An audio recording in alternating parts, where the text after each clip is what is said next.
I still remember the day Emma was born. I was 5 years old, and Mom and Dad told me I was going to be a big sister. They said it would be wonderful that I would have a best friend for life.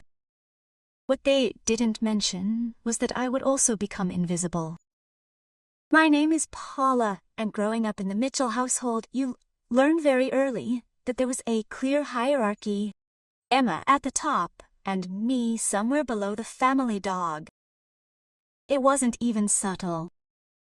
Every morning Mom would make Emma's breakfast exactly how she wanted it. 2 fried eggs, toast cut diagonally just the way my princess likes it, while she would just throw me a box of cereal. These differences were everywhere. When I needed braces, Dad complained about the cost for months. 2 years later, Emma needed braces too, and suddenly money was no longer an issue. She even got the clear braces I had begged for in vain. My good grades were greeted with absent-minded nods, while Emma's plus point in math was rewarded with an after-work dinner at her favorite restaurant. My birthdays were also a highlight.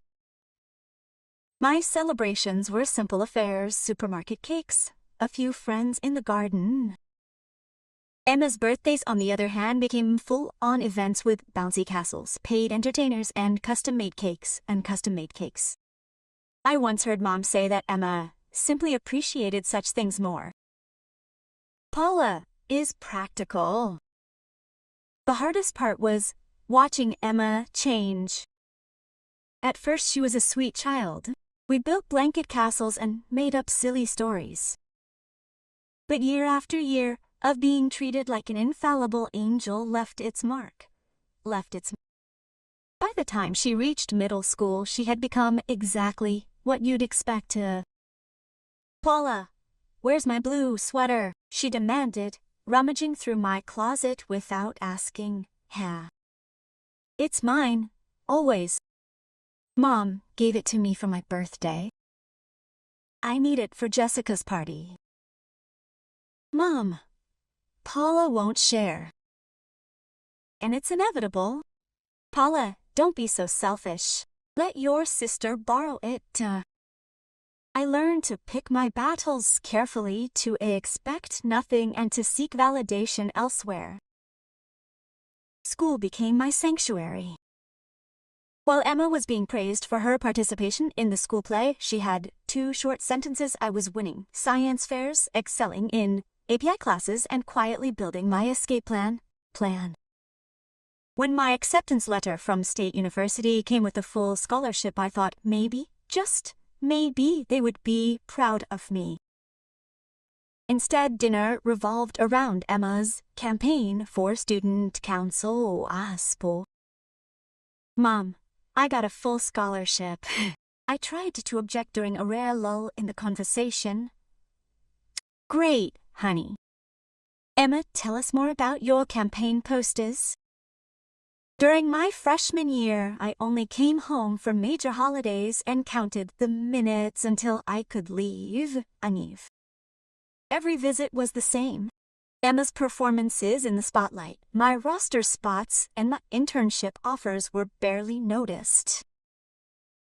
I got used to keeping visits short and my expectations even shorter.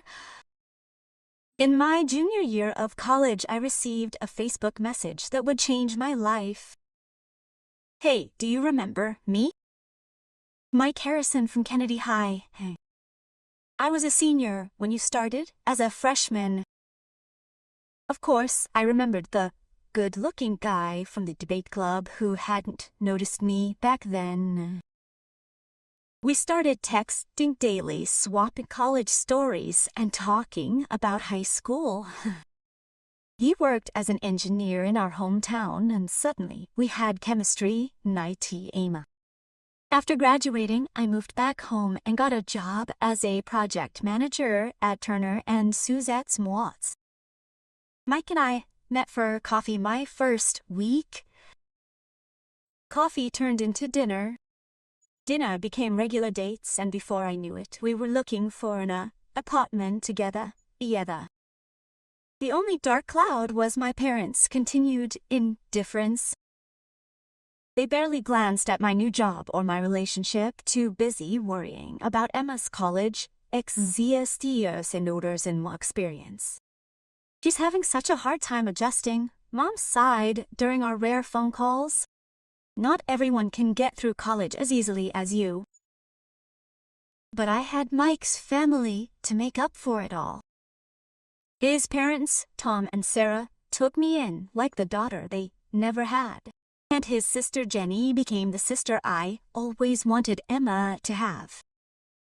They came over for dinner every week, helped us set up the apartment, and took a genuine interest in my professional development. "We're so proud of you both," Sarah said at our small wedding 2 years later. A simple ceremony in Nike's parents' backyard with just close friends and family. My parents were there, of course, but they spent most of the party talking about Emma's summer internship in Nicola. Life felt perfect. I was successful in my career, happily married, and finally part of a family that valued me. When I got pregnant a few years after getting married, I thought things couldn't get any better. Our son, Lucas, was born healthy and beautiful, and Mike seemed like the perfect, loving father. But something changed after Lucas turned 1. Mike became distant, worked longer hours, canceled our dates. I told myself it was just the stress of being a new parent, but deep down, I knew there was more to it. The confession came on a typical Tuesday night. I was feeding Lucas in his high chair when Mike walked in, looking like he hadn't slept in days. "I have to tell you something," he said, his voice shaking. "I met someone else, le boss. Her name is Rachel. She's a client at the office, and I'm in love with her." The divorce was quick and surprisingly civil. Mike moved Rachel to Colorado, but insisted on paying generous alimony and child support. "I may be a bad husband," he said at our last meeting, "but I won't be a bad father, neither."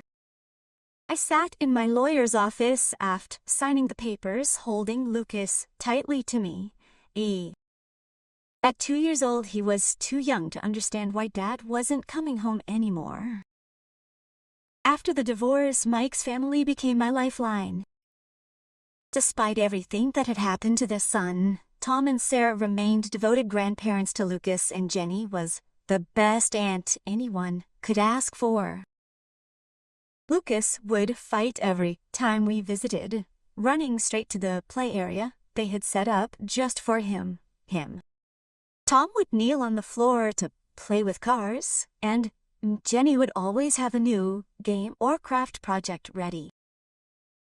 My parents' house, on the other hand, was a different story.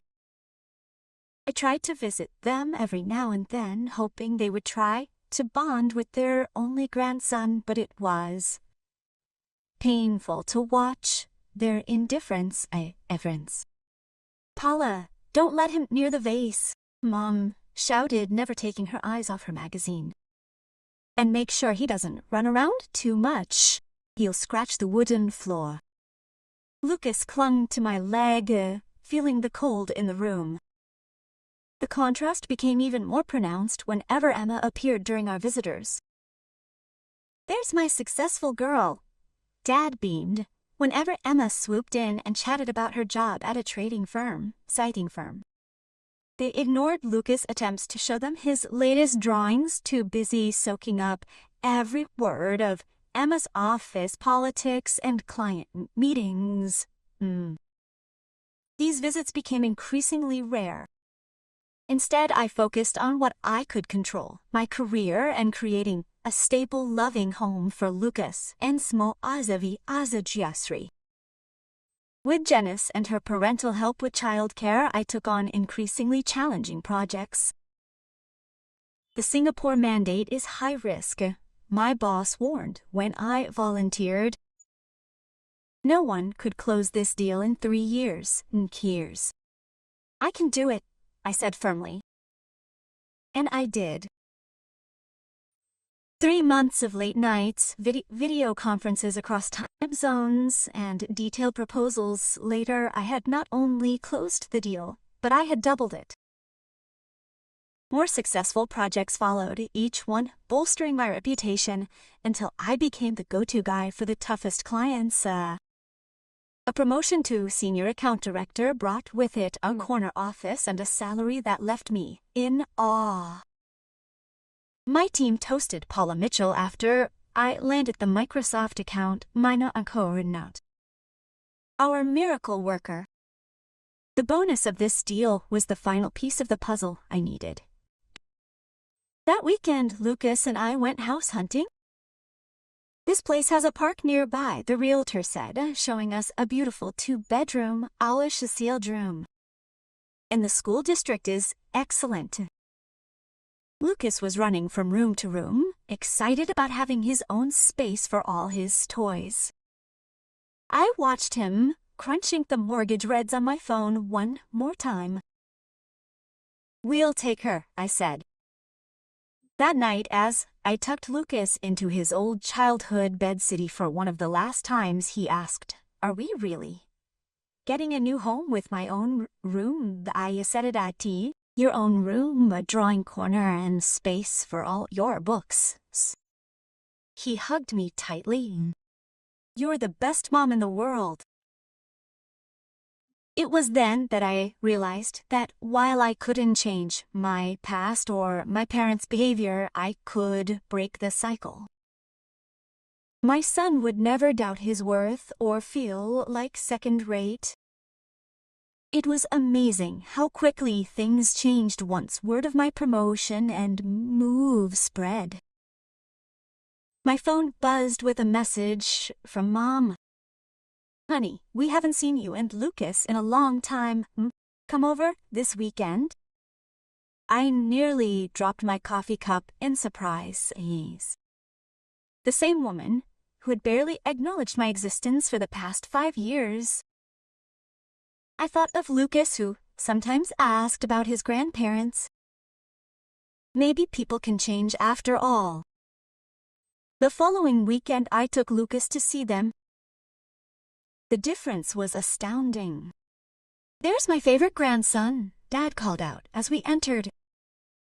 Since Lucas was their only grandson, it didn't mean much, but still. "Look what Grandma bought you," Mom beamed, pulling out a new toy car, something she'd never done before. Makozoer. "And I baked cookies. You like chocolate chip cookies, don't you?" Lucas, too young to remember her previous indifference, was thrilled. I watched as my mother knelt down on the floor to play with him, something I'd never experienced before.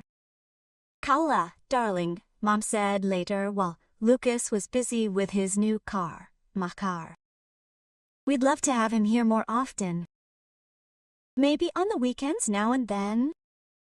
You probably need a break too." It was so real that I decided to embrace it. Why not? Over the next few months, my parents became surprisingly involved grandparents. They often asked if Lucas could stay over on the weekends, and I used the free time to meet up with Jenny. "You look happier," Jenny remarked during a shopping trip. "More relaxed." "It's nice that you're finally making an effort," I admitted, even though I know why. The reason became clearer as the requests began to come. Small at first, help with a stuck bill, fixing Dad's watch, things I could easily afford. I helped every time, remembering how they used to pay for dance classes and summer camps for Emma, but denied me. Somehow it felt good to be the strong one now. Then I heard about Emma through family gossip. Things weren't going as planned at her trading job. She passed several promotions by. That's just office politics, Mom defended Emma at one of our new regular family dinners. They don't recognize her talent. The requests for money got bigger. A new refrigerator, house repairs. Then came the big wish. Honey, Dad said one Sunday while Lucas was upstairs taking a nap. We're thinking about a new car. The payments would be a bit high for us, but with your new position, they named a sum that would have suffocated me once, but was manageable now. We'll pay you back, Mom promised, but we both knew that wasn't going to happen. Nana. I agreed anyway. Maybe I was buying validation or trying to prove something to myself. I set up monthly payments on their car. Be careful. Jenny warned me over coffee the next day. Money complicates things.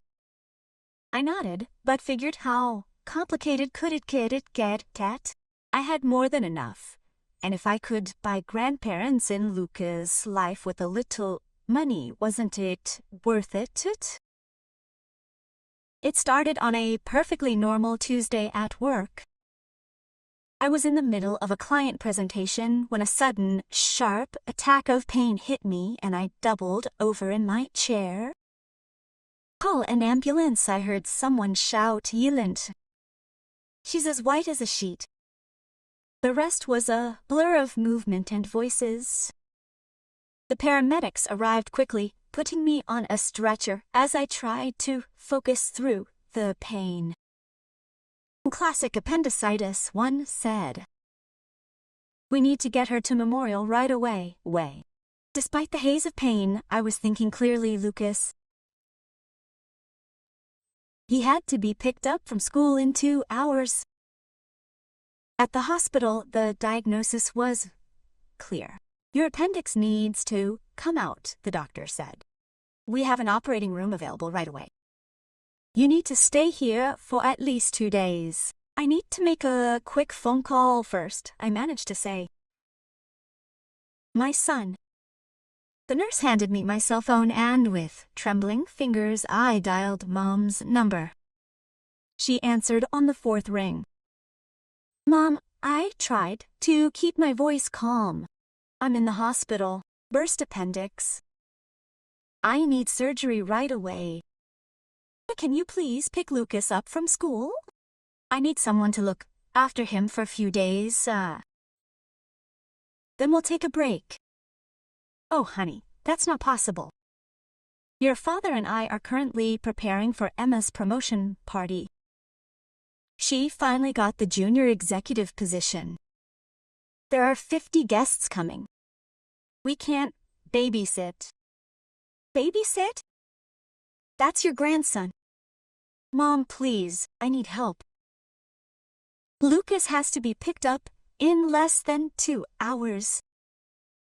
Well, that's not our problem, she said suddenly, coolly. We're in a hurry. Lucas is your responsibility. He's always making so much noise and touching everything. An imposition. I couldn't believe what I was hearing. An imposition after I had helped them so much since months of paying her bills. She laughed cold as ice. We don't need your handouts anymore. Emma's new job pays well. She'll help us, not you. Then she hung up. I stayed there in the hospital bed, the phone still pressed to my ear. Tears mixed with sweat on my face. All those months of help, all that money, all those weekends of feigned happiness, and now, when they hardly thought they'd found something better, Lucas and I were just annoying again. The nurse gently touched my arm. Mrs. Mitchell, we really need to get you ready now. I nodded and dialed Jenny's number. She picked up immediately. Jenny, I said with a trembling voice, I'm in the hospital. Appendix. Could you please pick Lucas up from school? It's a lot to ask, but... Send me his school details, she interrupted immediately. When does he need to be picked up? At 2:30 p.m., Jenny. I'm so sorry. Stop it. Lucas is my nephew. Of course I'll pick him up. We're spending the night at my place. You guys love it with Max. I heard her grab her key in the background. Thank you, I whispered. Tears streamed down my face. I called my parents first. Tell me later, she said firmly. Take care of yourself. Lucas is in good hands with me, I promise. The next thing I remember is waking up in the recovery room after the surgery, dazed from the anesthesia. My first clear thought was for Lucas, but there was already a message from Jenny, waiting. Lucas was having a great time. We made pizza and built a blanket cave. Don't worry, he'll be fine. She sent photos over the next 2 days. Lucas playing with Max, baking cookies, falling asleep in the middle of a mountain of stuffed animals. Each one made my heart swell with gratitude. When I was released, Jenny took me to her house, though. Lucas ran to me, paused for a moment, remembered that I was injured. Mom, Aunt Jenny let me help make breakfast every morning, and Max slept in my blanket cave. Jenny helped us get home, stocked the fridge, and promised to check on us daily. The next 2 weeks were a blur of recovery, with Jenny bringing meals and Lucas entertaining me whenever I needed some peace and quiet. One night after Lucas was asleep, I was scrolling through social media. And there they were. Dozens of photos from Emma's promotion party on the very day I was in the hospital. Mom and Dad were always beaming in designer dresses, champagne, elaborate cake, everyone laughing. Meanwhile, I was lying in the hospital bed. They didn't care about their grandson. That night, after Lucas had fallen asleep, I sat down at my computer. First, I canceled the monthly payment for her car bills, then I blocked her on all social media. I looked at the framed photo on my desk. Lucas and I in the park, laughing, while Max chased Bubbles for Jenny the dog. I could feel something shifting inside her. All these years I had tried to buy my parents' love with money and indulgence. But real family picks you up from the hospital, builds ceiling caves with your child, and is there for you when you need them. 3 months have passed and life has settled into a peaceful rhythm. Jenny and her parents have become an integral part of our lives, with barbecues, park visits, and movie nights. Then, on a quiet Sunday afternoon, my phone rang. Mom's number appeared on the screen. I started talking for a moment before deciding to pick it up. Paula, began Mom in that honeyed voice she always used when she wanted something. How are you, darling? What do you want, Mom? A theatrical sigh. Well, if you ask, your father and I are having a problem with car expenses. I suppressed a bitter laugh. Oh yeah? You know, she continued, we always thought you would help us now that she'd gotten a promotion, but she refused. Imagine after everything we'd done for her. We hoped maybe you could help again, just until we could find something else. This time, I couldn't help myself. I laughed out loud, sharp and bitter. Paula, this isn't funny. We could lose the car. Do you know what's funny, Mom? I asked. 3 months ago I had emergency surgery and you called your grandson an imposition. You couldn't help me because you were too busy with Emma's party, and now Emma won't give you a cent. We were just busy. You know how these events are. No, I know exactly how it is. I was useful as long as I paid your bills. As soon as you thought Emma would take care of it, Lucas and I were no longer important. This isn't fair. We always preferred. Emma treated me like second. She took my help for granted until you thought you had found something better and disappeared. I'm not doing this anymore.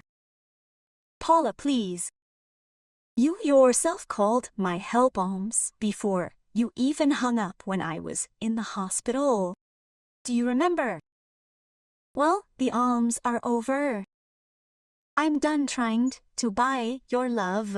I'm done seeing you value my son less than Emma's designer bags.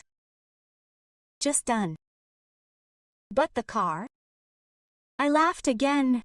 This time it sounded almost liberating. Not my problem. Goodbye, Mom. I hung up and blocked her number, then Dad's too.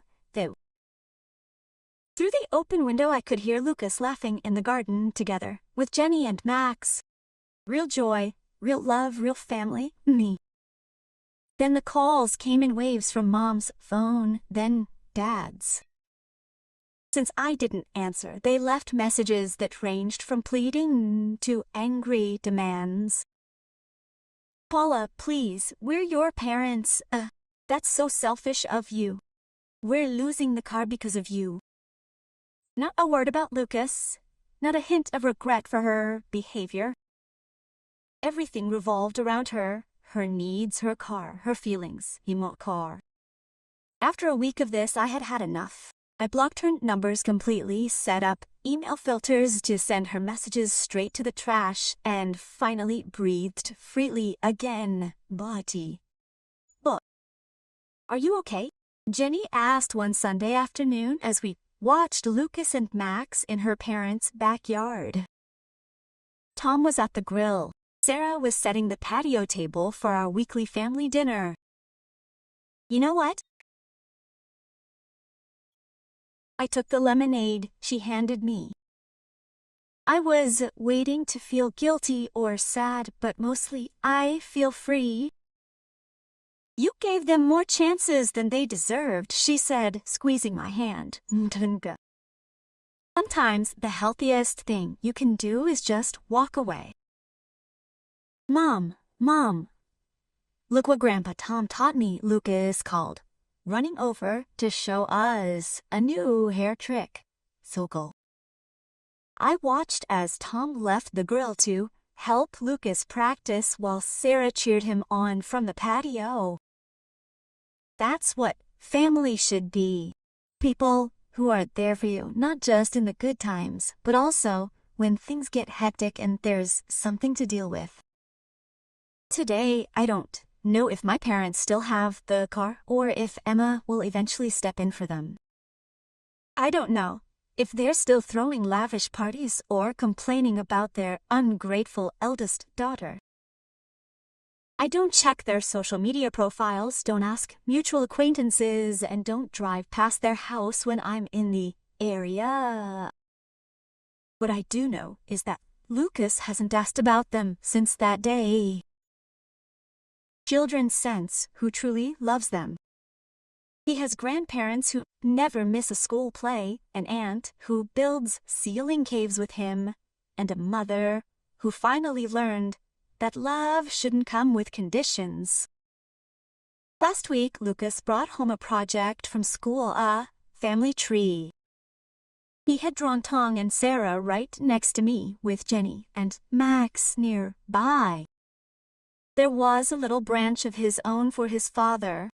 We keep it friendly with regular video calls and occasional holiday visits.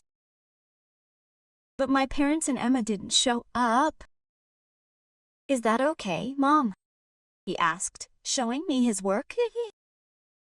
Mrs. Johnson said family trees usually have more people, but I told her those were the only ones we needed.